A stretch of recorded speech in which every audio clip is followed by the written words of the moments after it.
Hey y'all, what's going on? Another video coming at ya. I feel so good. It's funny because this is literally like 5, maybe 10 minutes after I just filmed my previous video in which I was like crying and shit. But I feel so good. I feel like I'm catching up to myself. I don't know how to explain this, but okay. So last Saturday on my boyfriend's birthday, when we got home, I smoked some weed. Scandalous. But I don't smoke because my boyfriend is convinced that I am affected by the psychedelic properties of weed, and I believe it. I've never done any psychedelics, mostly because I've been scared to because of how I respond to other things. And I have a tendency to go on bad trips. So I was like, nah, not doing that because I'm scared. So yeah, I smoked a bit on Saturday, and then I tripped the fuck out. Like, he heard me, he heard everything. And it was like crazy rambling shit. But like, when I woke up the next day, I kind of remembered what I was saying. And I also texted him what I thought was a very profound statement, and I recorded a bit of that, which I put in a previous video. I'm not gonna put it here just because if you want to see that, go watch this video. But point is, what I said, what I felt was just this like pain, and it was this like pain of like dying. I know that sounds crazy, okay? But it was like all our cells are constantly dying and being regenerated, dying and being regenerated, and that's what we are. Like, energy can't be created or destroyed.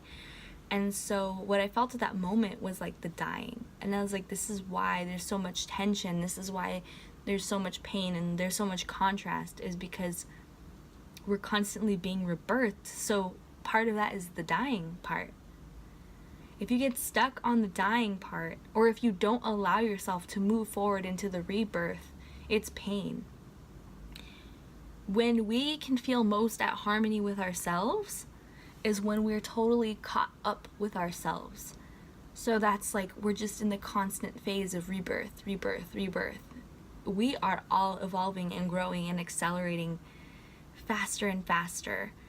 And I don't know about y'all. I'm not here to tell you what to believe.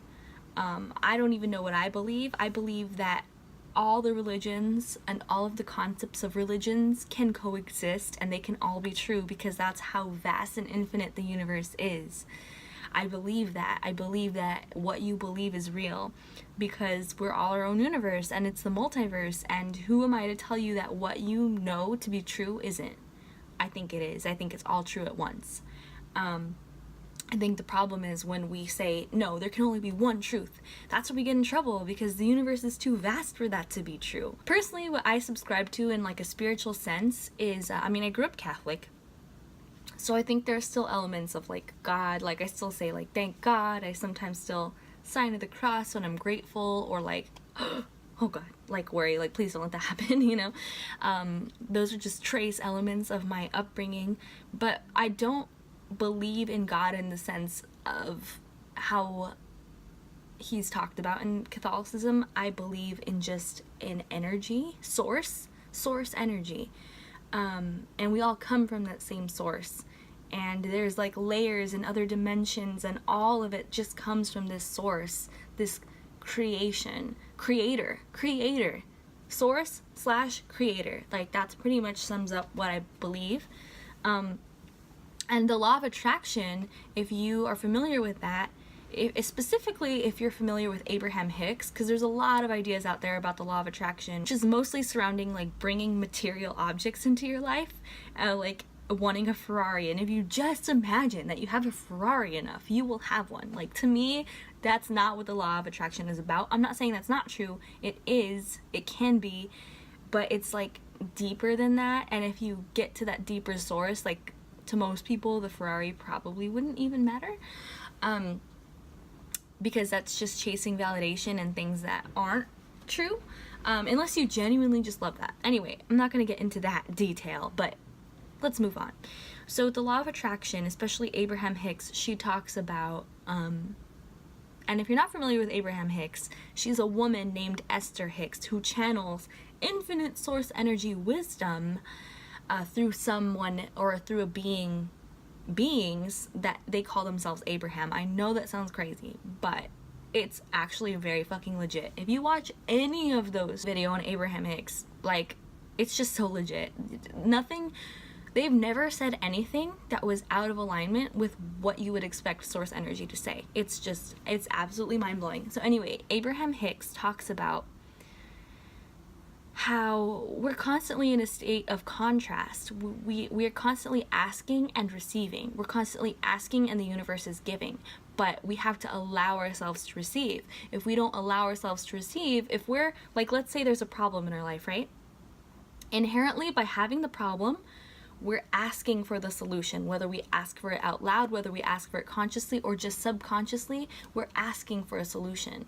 But if our vibration is set to the problem, if we never allow ourselves to be open to the solution, if our focus is so dead set on the issue, the problem, we've left ourselves behind already. Because our inner being, our next level is to move forth with a solution. And then there'll be a new problem and this constant state of contrast and expansion, like that's what life is. That's what creation is. Contrast and expansion, death and rebirth. It's the same thing. But if you get stuck in the death, if you get stuck in the contrast and you don't allow yourself to rebirth, to move forward, to evolve with yourself and catch up with yourself, it can be very painful.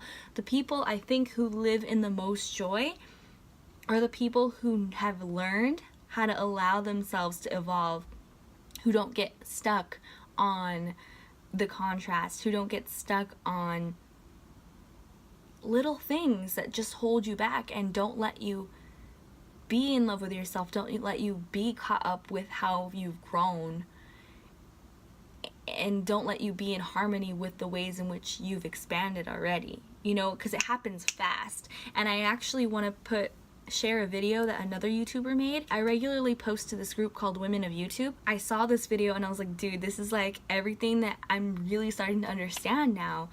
Like what she's talking about in this video, it might sound wild, it might sound like, whoa, what are you talking about?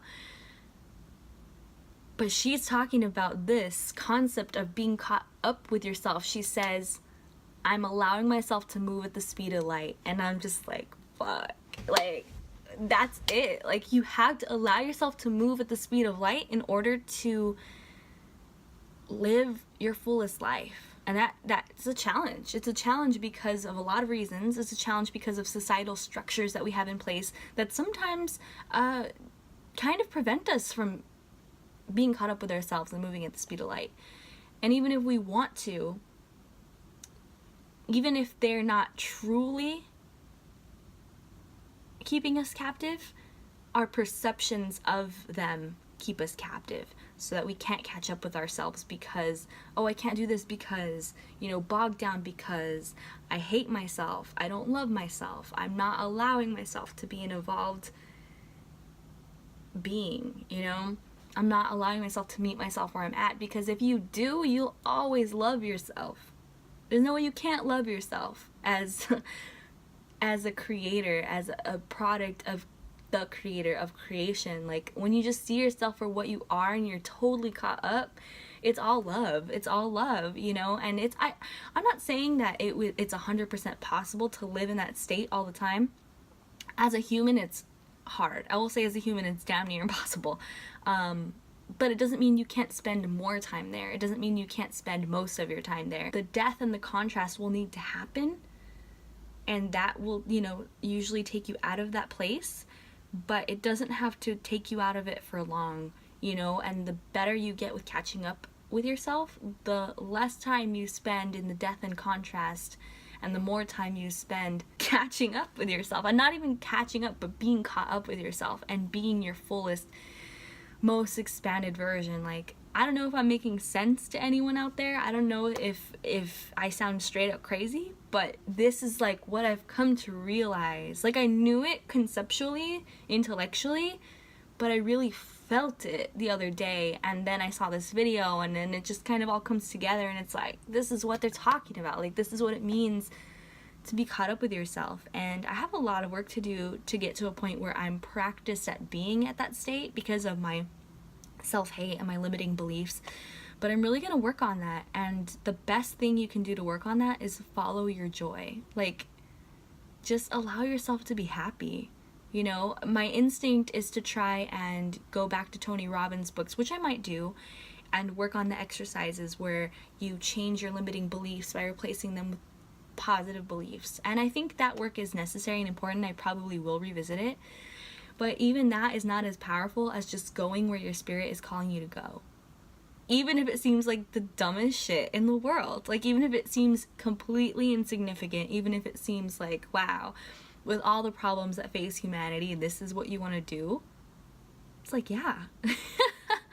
You know what I'm saying? Because from that point of expansion, you have so much more power and you have so much more ability to bring better things into the world.